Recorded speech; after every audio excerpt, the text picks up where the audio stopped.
Il est 18 heures à Kingele, un 22 septembre. Lentement, le soleil se retire pour laisser place aux lueurs du soir. Au loin, une foule s'est rassemblée autour de ce qui semble être un corps. C'est la panique totale. On regarde ce corps frêle, les yeux ébahis. Que s'est-il passé? C'est la question qui viole la quiétude des consciences. Comme le médecin après la mort, les forces de l'ordre débarquent sur les lieux. Ils circonscrivent une zone de sécurité et éloignent la foule qui s'entassait là comme dans une fourmilière. Regarde, qu'y a-t-il à côté du petit? Lance un des agents en pointant du doigt un objet. C'est un sac. Je regarde ce qu'il contient, répond un autre. À l'intérieur du sac, il découvre un maillot blanc portant le dossard 7 au nom de Ronaldo, une carte de membre du Muronzi FC, un ballon de football bleu usé et rafistolé et un cahier de couleur jaune aux émoticônes de ballon de football. Les agents ouvrent le cahier et découvrent ce qui semble être un journal. Donne-moi la carte pour que j'identifie la victime. L'agent tend la carte et le sac à son collègue. Il s'appelait Mekui Émile. Il avait 13 ans. Apparemment, il était doué. C'était le capitaine de l'équipe. Lisons le cahier et voyons ce qu'il contient. 26 août, 7 heures. Bonjour mon cher ami. Voilà plusieurs mois que je ne t'ai rien confié. Je m'en excuse. L'école, la pression des parents, les vacances, tout est arrivé tellement vite. Comme tu t'en doutes déjà, j'ai tout déchiré cette année. Et oui, tu as l'honneur d'être en présence d'un breveté. 11 heures. Désolé, j'ai dû partir précipitamment. Papa avait besoin de mon aide sous le capot de sa voiture. Où en étais-je? Ah oui, je suis donc diplômée et maintenant en vacances. N'est-ce pas génial? Pour me récompenser, papa m'a acheté un nouveau ballon de football et un maillot de mon idole. J'en prends bien soin et d'ailleurs, ça me porte chance sur le terrain. Au fait, j'ai de nouveaux amis. Le quartier est rempli de vacanciers. Au stade Tsundo, notre stade improvisé, j'ai rencontré Steph, alias Messi, et Phil, alias Sadio Mané. Ils sont sympas et sont très doués comme moi. Je te laisse, je dois me préparer pour le match de cet après-midi. Après cette première lecture, les agents se regardent tous sans expression particulière. L'ambulance du SAMU arrive et embarque le corps du jeune garçon. La place se vide. Dans le fourgon de police, les agents débriefent sur ce drame. Comme c'est triste, dit un agent. Ça, tu l'as dit, renchérit un autre. J'ai interrogé les commerçants et quelques passants. Le bilan est négatif. Personne ne sait rien et n'a rien vu, dit un troisième. Je pense que ce cahier est la clé qui nous permettra de comprendre cette situation. Comme je suis de garde, je le lirai et je ferai un rapport demain, dit le quatrième agent. 28 août, 7 heures. Nous avons joué aujourd'hui contre Aigle FC, l'équipe du quartier voisin. On les a ratatinés les pauvres. Quelle victoire! Le score était à égalité en première période. Un but partout. Après la mi-temps, ils ont marqué un but. Il était de Pelé. Je l'aime bien, il est toujours au bon endroit, au bon moment. Dans les dernières minutes, j'ai fait un doublé grâce aux passes décisives de Traoré et Hakimi. C'était mon moment de gloire. Tout le monde a sauté sur moi. Messi et Sadio Mané n'ont pas joué et c'est un peu dommage. Ils ont raté un beau match. J'ai remarqué que deux inconnus nous observent souvent. Je n'ai aucune idée de qui ils peuvent être. 6 septembre, 19 h. Te souviens-tu des inconnus de la dernière fois? En fait, c'est Makassa et Bivigou, deux grands noms du football dans ce pays. Makassa et Bivigou se connaissent depuis près de 10 années déjà. Ils se sont rencontrés lorsqu'ils jouaient encore en équipe nationale. Ils étaient inséparables. À la retraite, ils ont décidé de créer un club qui donnerait aux jeunes pousses de ce sport une opportunité en or. Bivigou était une étoile, une figure incontournable du football national. Il avait du rythme dans les pieds.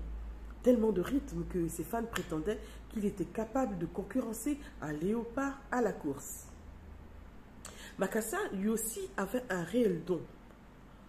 Son regard d'aigle repérait toujours la direction dans laquelle venait le ballon et ses gigantesques mains le propulsaient hors de sa zone avec une force incroyable.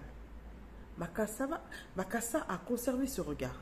Il sait lire le talent, l'avenir de quelqu'un rien qu'en le regardant sur le terrain. Et tout le monde rêve de le rencontrer afin de voir sa vie changer. Ils nous ont interpellés, Yohan Pelé, Jeff Amonome et moi. Ils veulent qu'on intègre leur club, le Murundi FC. J'en ai parlé à mes parents et c'est ok. Tant que je fais la part des choses. L'école d'abord, ma passion après. Steph et Phil étaient tristes, mais que faire? Ils sont vacancés, bientôt ils retourneront en province. 13 septembre, 20h. Pardonne-moi, mon cher ami. Avec les entraînements au Murundi FC, je n'ai plus de temps pour toi. Ce club est génial. Nous avons eu droit à un équipement, des bottines et un maillot aux couleurs du club avec un logo dessus. J'ai rencontré de nouveaux copains et je m'entends très bien avec Yohan et Jeff. Nous sommes désormais des coéquipiers. Je porte très bien mon maillot. Quand je l'ai montré à papa, il était tout fier. Mais maman pense que je devrais arrêter le sport et me concentrer sur mes études. Elle n'y comprend rien. Le football, c'est ma vie et je veux en faire ma profession. Murundi FC est une opportunité que je ne la raterai pas. Beaucoup de jeunes de mon quartier rêvent d'être à ma place. Alors, je comprends que j'ai beaucoup de chance. Ah, j'allais oublier la grande nouvelle. Imagine, moi, Émile, je suis le nouveau capitaine de Murundi FC. Quel honneur! Vois-tu comment Dieu me fait prospérer? Je suis encore si jeune que déjà, au bout, mon rêve m'attend. 15 septembre, 3h. L'innocence est une belle chose pour l'âme. Quand le voile se déchire, on ne devient plus que l'ombre de soi-même. Quelle est cette vie?